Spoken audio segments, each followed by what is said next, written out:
Welcome to Kitbashing, where I take an unannounced week off for my father-in-law's funeral, and the Bashing stands for Kitbashing.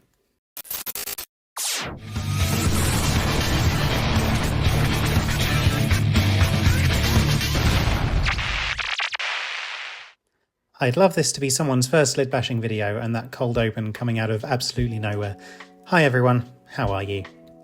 Cutting to the chase, this and last week's Kitbash is one of my favourite unnamed characters in the Horus Heresy, the Decurion Lanius. I've named mine Lenny. Essentially a tank commander for the Sons of Horus.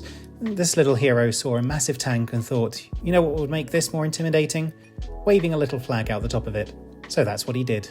And boy did it work. To make our own Decurion Lanius, the key features for readability, other than the tank he's attached to, are the nonchalant way of holding his bolter in his left hand, and of course, this big old flag in his right hand. He comes with two head options, a bear head, which will be very difficult to sculpt, and a Mark IV helmet with Roman-style plume, which looks very similar at this scale to our beaky Mark VI helmets and plumes. So, in the interest of readability and laziness, let's go for that one. Being even lazier, whilst most tanks come with Mark II commanders, the new Spartans come with Mark VI, which is lucky. Less luckily, they don't have plumes, so let's ignore them completely. We will, however, need one of the open hatches, with a bolter attached. These come in most of the tank kits, and with a little trimming of the bottom nub can be swapped between different models quite easily. Which, with a little trimming of my bottom nub, so can I. So pick your favourite, or the one of which you have most spare. The other bit we know we'll need is the bannerman from the command team. You should have plenty of these because I don't suppose even the most avid of formation lovers need as many command squads as they do infantry sprues. Finally, in lieu of an actual tank commander, we're going to bisect and trim down this heavy support commander. The twisty looking over his left shoulder with an outstretched hand should fit the nonchalant pose of the 28mm to a T, with very little reposing, save for the aforementioned bisecting and shaving of his backpack, which tank commanders traditionally don't use. Hey, at least he has that lovely helmet.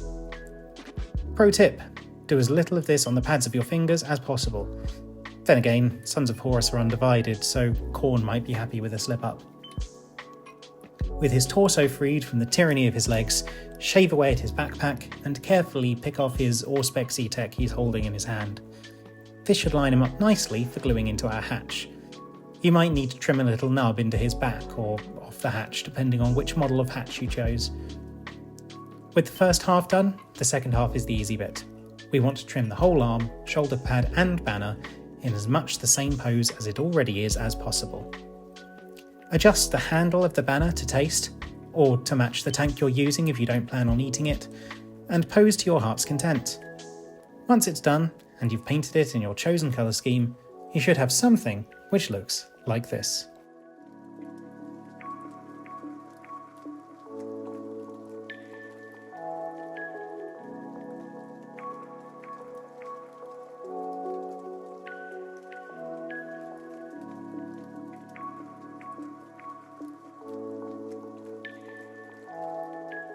Thank you all for watching.